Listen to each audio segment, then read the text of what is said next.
સુપ્રભાત. હું તમારી સંસ્કૃતની ટીચર ફરી એકવાર આપ સૌનું સ્વાગત કરું છું. આજના લેક્ચરમાં છેલ્લા લેક્ચરમાં આપણે શરૂ કર્યું હતું ચેપ્ટર નંબર 13 ગીતા અમૃતમ, જેમાં 2 શ્લોક છે એ મેં આપ સૌને લર્ન કરવા માટે કહ્યા હતા. એટલે તમે લોકોએ વાંચ્યા છે, પણ હજી સુધી એ પાકા થયા નથી, મોઢે થયા નથી. એટલે આવતીકાલે આપ સૌએ એ બંને શ્લોક હોમવર્કમાં 3 ટાઈમ્સ લખવાના રહેશે. આપણે એક્ઝામ છે એ લેખિત દેવાની છે, રિટર્ન દેવાની છે. એટલે શ્લોકમાં આપણે પૂરેપૂરા માર્ક્સ લાવવા માટે એક સહેજ પણ ભૂલ આપણાથી ન થાય એનું પૂરેપૂરું ધ્યાન આપણે રાખવાનું છે. એટલે લખીને પાકા કરશું તો એ વંચાશે પણ અને લખાશે, એટલે આપણી ભૂલ જે છે એ દૂર થઈ જાય. એટલે દરેક વિદ્યાર્થીએ એને 3 વાર હોમવર્કમાં લખવાના છે. આપણે જોયું હતું કે ભાઈ ભગવદ્ ગીતા છે એ મહાભારતના એક અંશ છે. ભીષ્મ પર્વમાં આ વાત છે આવે છે. તો ભગવદ્ ગીતા છે એમાં 18 અધ્યાય અને 700 શ્લોક છે. 18 અધ્યાયને એના 700 શ્લોક ભેગા મળી અને શ્રીમદ ભગવદ્ ગીતા છે એ બની છે. હિન્દુ ધર્મનું એ ધર્મગ્રંથ છે, ખૂબ જ પ્રસિદ્ધ છે, વિશ્વભરમાં જાણીતો ગ્રંથ છે અને વિશ્વની દરેક ભાષામાં તેનું ટ્રાન્સલેશન થયેલું છે. આપણે વાત કરી કે ભાઈ કુરુક્ષેત્રના મેદાનમાં કૌરવો અને પાંડવો, કાકા દાદાના ભાઈઓ, સામાન્ય રીતે આપણે ઉપર છેલ્લું જ જોઈએ તો આપણને એવું લાગે કે ભાઈ રાજ્ય માટે લડાઈ હતી, પણ હકીકતમાં એ લડાઈ, એ યુદ્ધ છે એ ધર્મ અને અધર્મ, ન્યાય અને અન્યાયનું યુદ્ધ હતું. યુદ્ધ શરૂ થાય એ પહેલાં અર્જુન પોતાના સારથી એવા શ્રી કૃષ્ણને કહે છે કે તેનો રથ બંને સૈન્યની વચ્ચે રાખે અને જોવા માંગે છે કે એના વિરુદ્ધ પક્ષમાં, અર્જુનના વિરુદ્ધ પક્ષમાં કોણ છે. અર્જુન જોવે છે કે ભાઈ મારે તો મારા સ્વજનો, મારા મિત્રો, ગુરુજનો, વડીલો, મારા પિતામહ, મારા બંધુઓ સાથે યુદ્ધ કરવાનું છે. અને આ યુદ્ધનું પરિણામ શું આવશે? રાજ્ય મળશે, પણ બદલામાં હું મારા ઘણા બધા અંગત વ્યક્તિઓને ખોઈ બેસીશ. તો આ યુદ્ધને શું આવશ્યકતા?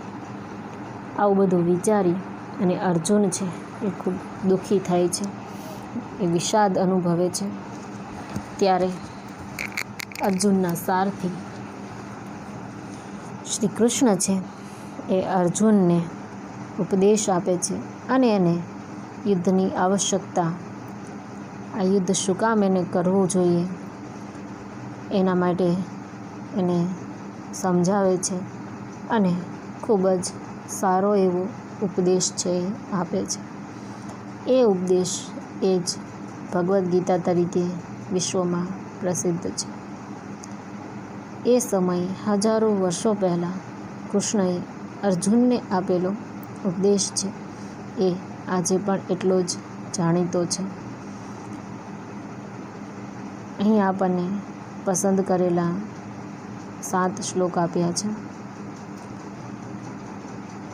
એ 7 શ્લોકમાં ગીતાનો જે કેન્દ્રવર્તી ઉપદેશ, જેમ કે આત્માની અમરતા, જન્મ મરણની અનિવાર્યતા, કર્મયોગનું સ્વરૂપ, જ્ઞાનનો મહિમા, ભક્તના પ્રકાર અને સાત્વિકી બુદ્ધિ, 700 શ્લોકની મુખ્ય વાતો છે. આપણે 7 શ્લોકના આધારે ખાલી અનુમાન કરી શકીએ કે ભાઈ આમાં શેના વિશે વાત છે. એ માટેના 7 શ્લોક છે અહીંયા રજૂ કર્યા છે. દરેક વ્યક્તિએ આ ગ્રંથ છે એને એકવાર સાંભળવો, વાંચવો જોઈએ. એ ખૂબ સુંદર, ખૂબ જ સરળ શબ્દોમાં વાત છે, મનુષ્ય જીવનના ઉદ્ધારની વાત કરી છે. આપણે આગળના લેક્ચરમાં 7 શ્લોકનું વાંચન અને એની સમજૂતી જોઈ હતી. આજના લેક્ચરમાં આપણે શબ્દાર્થ અને એનું ભાષાંતર છે જોઈશું. બરાબર.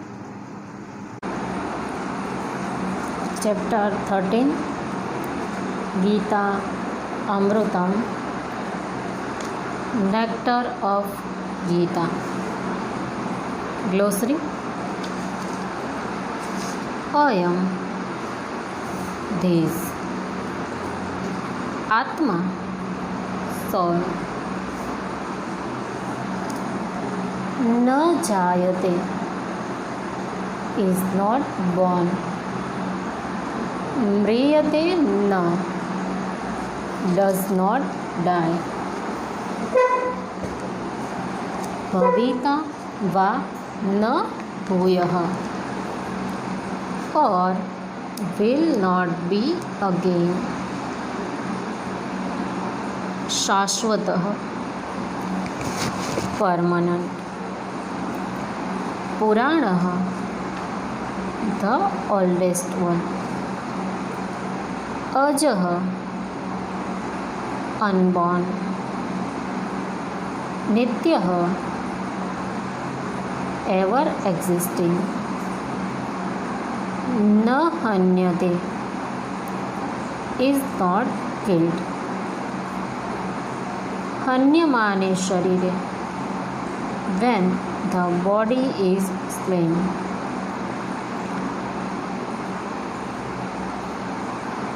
ટ્રાન્સલેશન જોઈએ.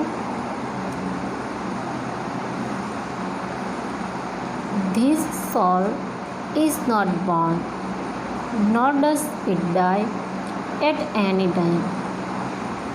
Having once been, does this soul never ceases to be. This soul is unborn, permanent, ever existing, undying and primal. This is not slain when the body is slain. એટલે આપણે જોયું એ પ્રમાણે કે ભાઈ પ્રસ્તુત 7 જે સુભાષિતો છે એ આપણને ભગવદ્ ગીતા નામના ગ્રંથમાંથી લેવામાં આવ્યા છે. ભગવદ્ ગીતા ગ્રંથ છે હિન્દુ ધર્મનો મુખ્ય ગ્રંથ, મુખ્ય પુસ્તક જે માનવામાં આવે છે. જેમ ક્રિશ્ચનમાં બાઇબલ ને ઇસ્લામમાં કુરાને શરીફ છે, એ જ પ્રમાણે હિન્દુ ધર્મમાં ગીતા ધર્મગ્રંથ છે. તો અહીંયા આપણને પસંદ કરેલા અમુક શ્લોક લીધા છે, 7 શ્લોક, જેના પ્રથમ શ્લોકમાં આત્માની વાત કરવામાં આવી છે. કૃષ્ણ છે એ અર્જુનને જણાવે છે કે આ આત્મા છે એ કદી જન્મતો નથી કે ક્યારેય મરતો નથી. આત્માનો જન્મ પણ નથી થતો અને મૃત્યુ પણ નથી થતું. આ આત્મા એકવાર થઈને ફરી થવાનો પણ નથી. એટલે આત્મા છે એની ઉત્પત્તિ થઈ છે એનો જન્મ કે મૃત્યુ નથી થયો, પણ એની ઉત્પત્તિ થઈ છે, એનું સર્જન થયું છે. એકવાર થઈ ગયા પછી આ આત્મા ફરી થવાનો પણ નથી. આ આત્મા કેવો છે? સનાતન, પુરાણો, અજન્મા અને હંમેશા રહેનારો છે. સનાતન છે એટલે કે કોઈ સ્વીકારે કે ન સ્વીકારે, પણ આત્મા તો છે જ. આપણે સૌ જીવીએ છીએ, આપણા પ્રાણ ચાલે છે, શ્વાસ ચાલે છે. વિજ્ઞાન ઘણું આગળ વધી ગયું છે. એ કહે છે કે ભાઈ આપણા શરીરમાં હૃદય છે, ફેફસાં છે, એ સતત કાર્ય કરે છે, મગજ છે કાર્ય કરે છે. સાચી વાત. પણ એ બધી વસ્તુ છે એ કોણ ચલાવે છે? એનું સંચાલન કોણ કરે છે? તો એ આત્મા છે. એટલે આત્મા છે એ કેવો છે? સનાતન છે. આગળ કહ્યું છે કે પુરાણો. પુરાણો એટલે જૂનો. આત્મા ક્યારેય જન્મતો નથી, મૃત્યુ નથી પામતો, એ ઉત્પન્ન થયેલો છે, સર્જન થયેલો છે. એટલે સૌથી જૂનો આત્મા છે. અજન્મા છે, જન્મ નથી થતો એટલે અજન્મા છે, અને હંમેશા રહેનારો છે. એનું મૃત્યુ નથી થતું એટલે એ હંમેશા રહેનારો છે. આપણે આગળ 11મા પાઠમાં જોયું હતું, ચેપ્ટર 11માં, જેનો જન્મ તેનું મૃત્યુ. અહીંયા આત્માનું મૃત્યુ નથી થતું કેમ કે એનો જન્મ નથી થયો, અને એટલા માટે એ હંમેશા રહેનારો છે. દેહ હણાઈ જતા, દેહ યાની આપણું શરીર, બોડી, શરીર હણાઈ જતા, હણાવવું એટલે કે નાશ પામવું. આત્મા હણાતો નથી. શરીરનો નાશ થાય છે પણ આત્માનો નાશ થતો નથી. આત્મા એક શરીર છોડી ને બીજા શરીરમાં જતો રહે છે. બીજા શરીરમાં જતો રહે છે એનો મતલબ એવો નથી કે ભૂત બનીને આવે છે, એ અર્થમાં નથી. પણ એક શરીર છોડી એટલે મૃત્યુ થાય એટલે આત્મા એ શરીરમાંથી નીકળી જાય છે. અને જ્યાં કોઈ બાળકનો જન્મ થયો હોય એ સ્વરૂપે આત્મા ફરી આવે છે. એટલે આમ આત્મા છે એ એક શરીરથી બીજા શરીરને ધારણ કરતો રહે છે. એટલે આત્માનો ક્યારેય નાશ થતો નથી.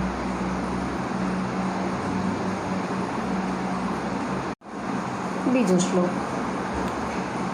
જાતસ્ય of the one who is born, મૃત્યુ ડેથ, ધ્રુવઃ ડેફિનેટ,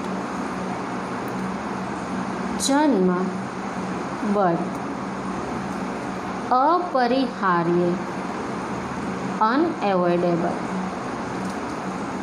અર્થે in the thing matter,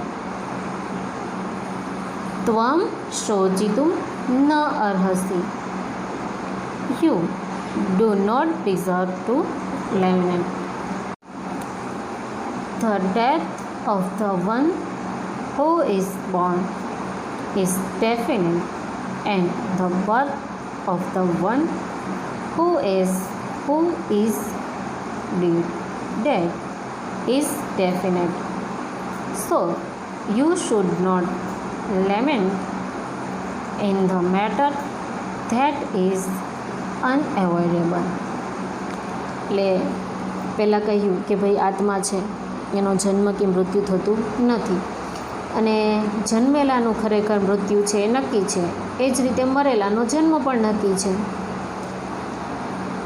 આત્માનો જન્મ કે મૃત્યુ નથી થતો, પણ જે વ્યક્તિ છે એ વ્યક્તિની અંદર રહેલો આત્મા છે, એક શરીર છોડીને બીજું શરીર ધારણ કરે, એનો મતલબ કે વ્યક્તિનું એ આત્મા સાથેનું જોડાણ હોય છે. એટલા માટે એનો જન્મ થાય તો એનું મૃત્યુ થાય, અને મૃત્યુ જેનું થાય એનો જન્મ પણ થવાનો જ છે. આ ક્રિયા છે એ સતત ચાલ્યા જ કરવાની છે. આ વસ્તુ કેવી છે કે એને ટાળી શકાતી નથી, એને રોકી શકાતી નથી, એને અટકાવી શકાતી નથી. કોઈ વ્યક્તિનો જન્મ થાય, કોઈ બાળકનો જન્મ થાય તો આપણે એને અટકાવી શકતા નથી. કોઈનું મૃત્યુ થાય તો એને પણ આપણે રોકી શકતા નથી. એટલે કૃષ્ણ છે એ અર્જુનને સમજાવે છે કે જેનું જન્મ છે એનું મૃત્યુ નક્કી છે, અને જે મરેલા છે એનો જન્મ નક્કી છે.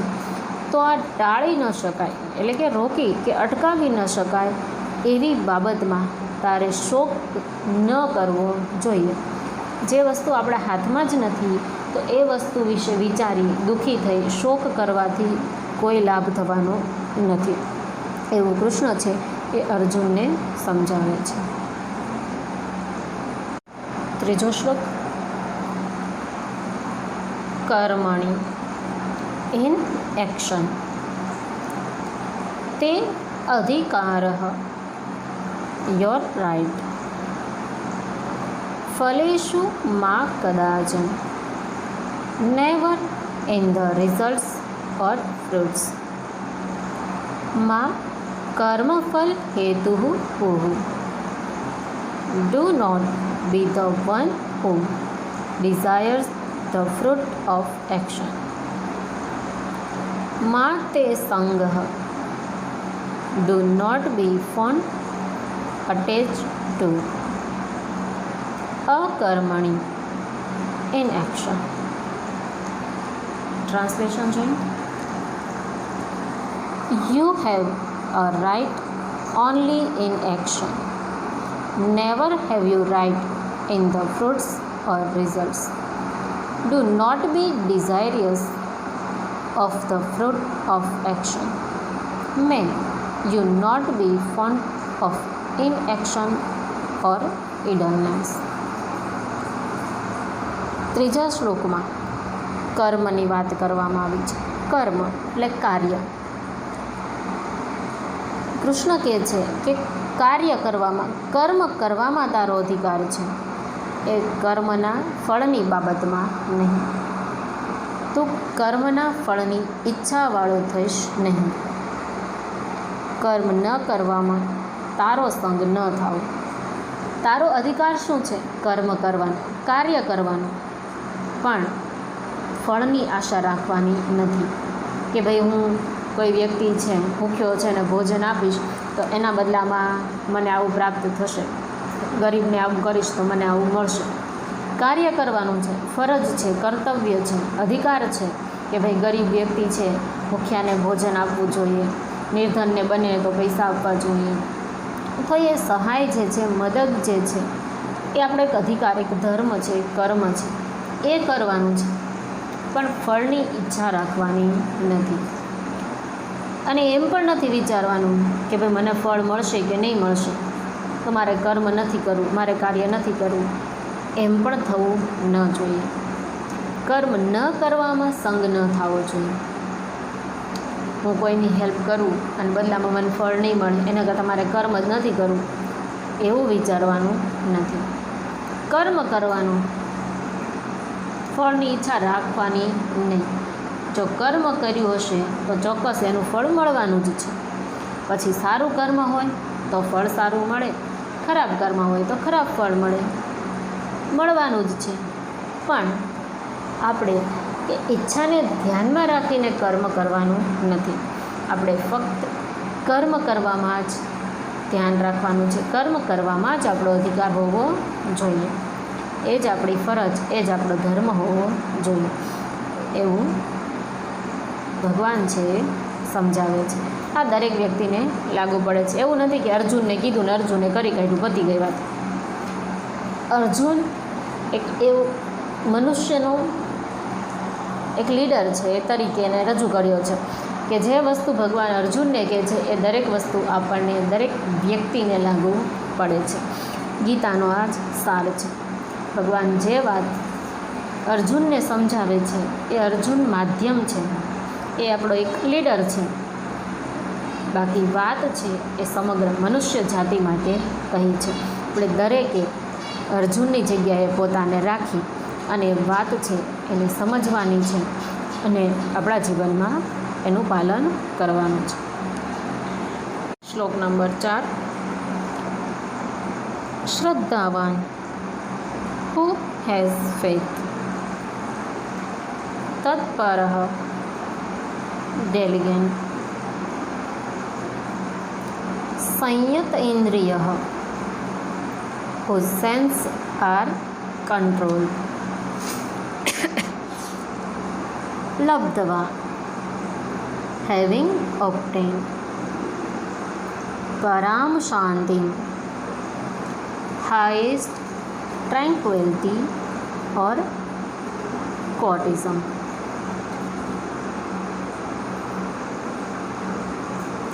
Achieved in no time. Adhigachati gets. Translation: he who has faith attains knowledge. He whose sense organs are controlled, who is diligent or exclusively devoted to knowledge, attains knowledge and in no time achieves highest kind of tranquility. સાવધાન અને જેની ઇન્દ્રિયો કાબૂમાં હોય તે શ્રદ્ધાવાન જ્ઞાન પ્રાપ્ત કરે છે અને જ્ઞાન પ્રાપ્ત કરીને ટૂંક સમયમાં પરમ શાંતિ પામે છે. સાવધાન જે સતેજ છે, જે જાગૃત છે અને જેણે પોતાની ઇન્દ્રિયોને કાબૂમાં રાખી છે. ઇન્દ્રિયો આંખ, કાન, નાક, જીહવા એટલે કે જીભ, આપણી ત્વચા, આ બધી આપણી જુદી જુદી ઇન્દ્રિયો છે. આ બધી ઇન્દ્રિયોને કાબૂમાં રાખી હોય, જેના ઉપર એને કંટ્રોલ મેળવ્યો હોય, આવો વ્યક્તિ અને શ્રદ્ધાવાન કે જેને શ્રદ્ધા છે, વિશ્વાસ છે કે ભાઈ હું જેની આગળ ભણું છું, સમજું છું, જ્ઞાન મેળવું છું, એ ચોક્કસ મને સાચું જ્ઞાન પ્રાપ્ત થશે. આ વિશ્વાસ સાથે જે જ્ઞાન પ્રાપ્ત કરે છે એને ટૂંક સમયમાં જ જ્ઞાન પ્રાપ્ત થઈ જાય છે અને પરમ શાંતિ મળે છે. માનો કે આપણે ભણવા બેઠા છીએ, ઓનલાઈન વિડીયો શરૂ છે, સામે બાજુના રૂમમાં કોઈ ટીવી જોવે છે અને આપણું મન ઊંચું થઈ થઈને આપણે ત્યાં ડોકાતા હોઈએ કે શું જોવે છે, ટીવીમાં શું આવે છે. મમ્મી રસોડામાં રસોઈ બનાવતા હોય અને એવી મસ્ત મધુર સુગંધ આવે કે એમ થાય કે વિડીયો પછી જોઈશું, પહેલાં ફટાફટ જઈને ખાઈ લઉં. એટલા માટે આપણને સમજાતું નથી, પણ આજુબાજુમાં ગમે એટલો દેકારો થતો હોય, ગમે એટલો અવાજ આવતો હોય, કોઈ પણ પ્રકારની પ્રવૃત્તિ થતી હોય, પણ આપણું બધું જ ધ્યાન, આપણું મગજ, આપણી નજર, આપણું મન, આપણા વિચાર, બધી જ વસ્તુ જો માત્ર ને માત્ર આપણા લેક્ચર ઉપર કોન્સન્ટ્રેશન હોય તો તરત જ આપણને એ લેક્ચર છે એ સમજાઈ જાય. અને જેવું આપણને એ વસ્તુ સમજાઈ જાય, એ ટૉપિક સમજાઈ જાય એટલે આપણને મનને છે નિરાશ થઈ જાય કે ભાઈ આ તો મને આવડે છે, આ તો સાવ સરળ છે, થાય ને ફીલ એવું. તો એ જ વસ્તુ અહીંયા કીધી છે કે જે વ્યક્તિ સતેજ હોય, સાવધાન હોય અને બધી ઇન્દ્રિયોને કાબૂમાં રાખી શ્રદ્ધાવાન છે, વિશ્વાસ સાથે કાર્ય કરે છે, એને ટૂંક સમયમાં જ્ઞાન પ્રાપ્ત થાય છે અને પરમ શાંતિ મળે છે.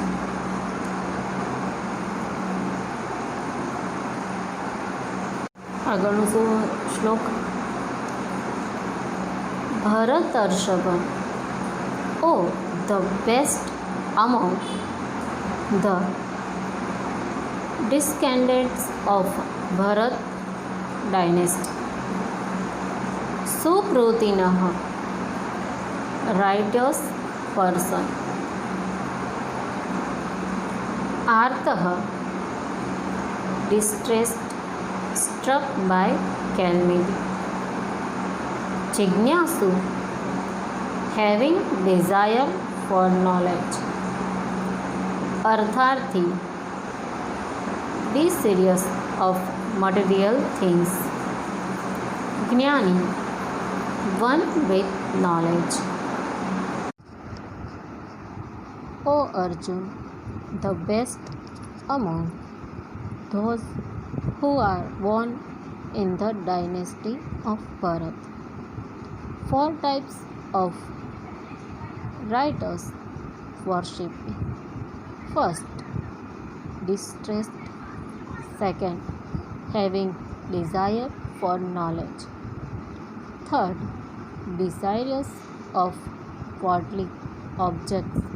And fourth, one who has attained knowledge. પ્રસ્તુત શ્લોકમાં કૃષ્ણ છે એ અર્જુનને કહે છે કે હે સૌથી શ્રેષ્ઠ ઉત્તમ ભરતવંશી, દુષ્યંત અને શકુંતલાનો પુત્ર ભરત, જે નાનપણથી જ ખૂબ બહાદુર, ખૂબ નીડર હતો, ખૂબ શક્તિશાળી યોદ્ધા હતો અને તેના નામ પરથી આપણા દેશનું નામ છે ભારત રાખવામાં આવ્યું. તો એ ભરત વંશમાં અર્જુનનો જન્મ થયો હતો, એટલે કૃષ્ણ છે એને ઉત્તમ ભરતવંશી રાજા એમ કહી અને સંબોધે છે. કૃષ્ણ કહે છે કે 4 પ્રકારના લોકો છે એ મને ભજે છે. મને એટલે કે ઈશ્વરને ભજે છે. કયા 4 પ્રકારના લોકો? તો એક તો આર્ત. આર્ત એટલે કે દુઃખી, પીડિત વ્યક્તિ છે. એવા લોકો છે એ પોતાનું દુઃખ છે એ ભગવાન આગળ રજૂ કરે છે અને ભગવાનને ભજે છે. બીજા લોકો છે જિજ્ઞાસુ. જિજ્ઞાસુ એટલે જેને જાણવાની ઈચ્છા છે, જેને જ્ઞાન મેળવવાની ઈચ્છા છે, એવા લોકો ઈશ્વરને ભજે છે. ત્રીજા પ્રકારના લોકો છે એ છે અર્થાર્થી, એટલે કે અર્થના અર્થી. અર્થ યાની કે ધન, સંપત્તિ, વૈભવ, બંગલા, ગાડી, એશો આરામ. તો જે લોકોને આ પ્રકારની ભૌતિક સંપત્તિની ઈચ્છા હોય છે એ લોકો પણ ઈશ્વરને ભજે છે. અને ચોથા પ્રકારના લોકો એ છે જ્ઞાની, કે જેને દરેક પ્રકારનું જ્ઞાન પ્રાપ્ત થઈ ગયું છે. એવા જ્ઞાની લોકો છે એ ઈશ્વરને ભજે છે. તો આ 4 છે એ ભક્તના પ્રકાર અહીંયા પ્રસ્તુત સુભાષિતમાં શ્લોકમાં છે દર્શાવ્યા છે.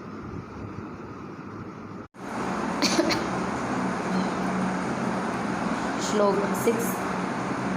યસ્માદ ફ્રોમ હોમ ન ઉદ્વિજતે ડઝ નોટ ગેટ perplexed. લોકાનુદ્વિજતે does not get fed up.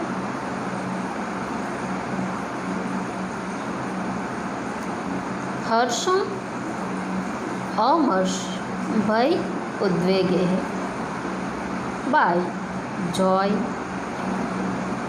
intolerance, fear and anxiety. मुक्तः free from.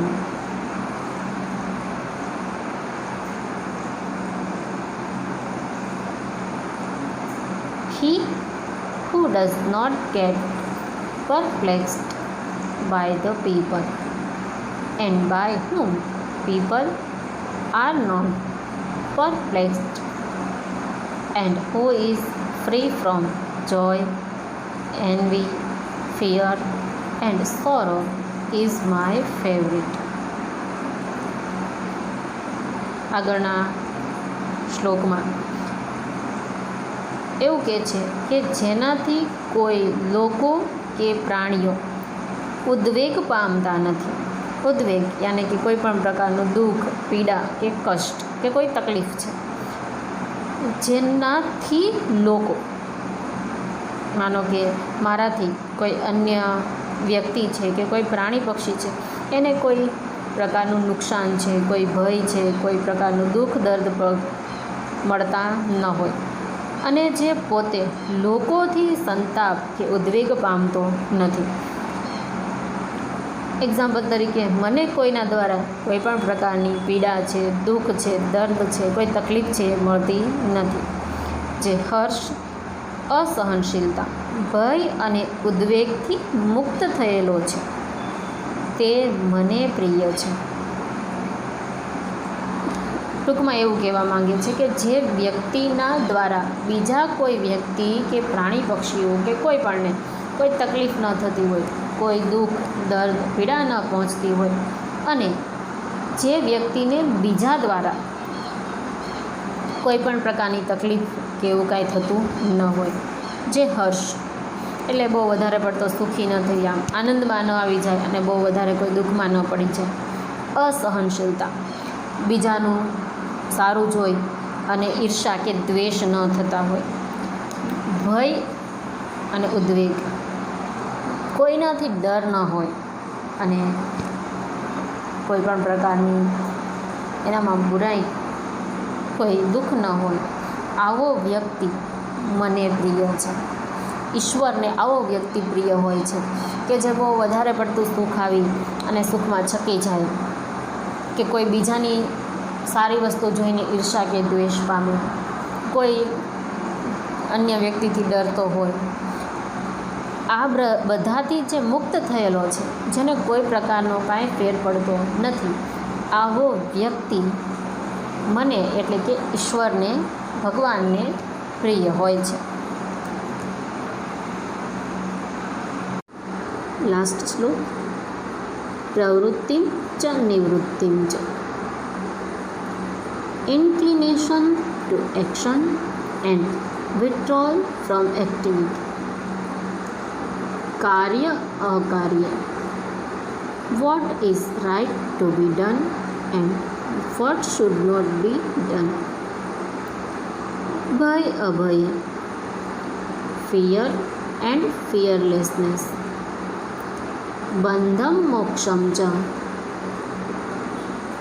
Bondage and liberation. Veti knows, understands. Sa buddhi, that intellect. Satviki, the best. O Arjun, the intellect that understands inclination towards action and withdrawal from action. What should be done and what should be not done.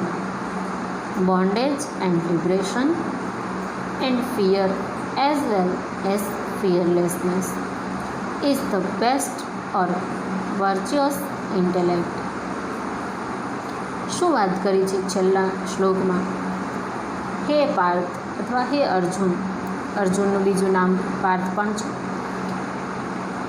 જે બુદ્ધિ પ્રવૃત્તિ અને નિવૃત્તિ, ક્યાં કાર્ય કરવું, પ્રવૃત્તિ કરવી અને ક્યાં ન કરવી, કર્તવ્ય અકર્તવ્ય, આ મારું કર્તવ્ય, આ મારી ફરજ છે અને આ મારી ફરજ નથી. ભય અને અભય, ક્યાં કોનાથી ડરવું અને ક્યાં કોનાથી ન ડરવું. બંધન અને મોક્ષ, કોના બંધનમાં રહેવું અને કોનાથી મુક્ત રહેવું. જેની બુદ્ધિ આ નક્કી કરી શકે છે, આ જાણે છે, તેની બુદ્ધિ સાત્વિકી એટલે કે શુદ્ધ અથવા તો સૌથી ઉત્તમ બુદ્ધિ છે, સૌથી સારામાં સારી બુદ્ધિ છે. એટલે ખરેખર બુદ્ધિશાળી વ્યક્તિ આપણે કોને કહી શકીએ? તો કે એને ખબર હોય કે ભાઈ અહીંયા મારે પ્રવૃત્તિ કરવી જોઈએ, કાર્ય કરવું જોઈએ, આ જગ્યાએ મારે કાર્ય કરવાનું ન જોઈએ, આ મારી ફરજ છે, આ મારી ફરજ નથી. ફલાણી વ્યક્તિ જગ્યાથી મારે ડરવું જોઈએ, આ નથી, મારે ડરવાની જરૂર નથી. મારા ઘર પરિવાર, વડીલો બુઝુર્ગો, માલિક છે, એનાથી હું બંધનમાં જોડાઈને રહું. જે દૂરના છે, પારકા છે, અજાણ્યા છે, એનાથી મારે અલગ રહેવાનું છે, મોક્ષ મુક્તમાં રહેવાનું છે. તો જે વ્યક્તિ જેની બુદ્ધિ આવું નક્કી કરે છે, જે જાણે છે, એની બુદ્ધિ સૌથી ઉત્તમ છે અને એ વ્યક્તિ ઉત્તમ છે એમ આપણે કહી શકીએ. તો આવી નાની છતાં ગૂઢ ઉપયોગી બને જીવનમાં એવી વાતો છે એ અહીંયા આપણને રજૂ કરી છે. વિદ્યાર્થી તરીકે આપણે આ વસ્તુ છે એ મહત્ત્વની છે, આપણા માટે જરૂરી છે, એટલા માટે અહીંયા એને પ્રસ્તુત કરી છે. અહીંયા આપણે ચેપ્ટર 13 છે એ પૂર્ણ થાય છે. આગળ આપણને હોમવર્ક છે, એમાં શ્લોક આપ્યા છે, એ લખી અને પાકા કરજો. એક્ઝામ માટે મહત્ત્વના છે, ખૂબ જ જરૂરી છે. અને ફેરબુક છે એ કમ્પ્લીટ કરી કાઢજો. તો ફરી મળીશું આગળના લેક્ચરમાં. Thank you.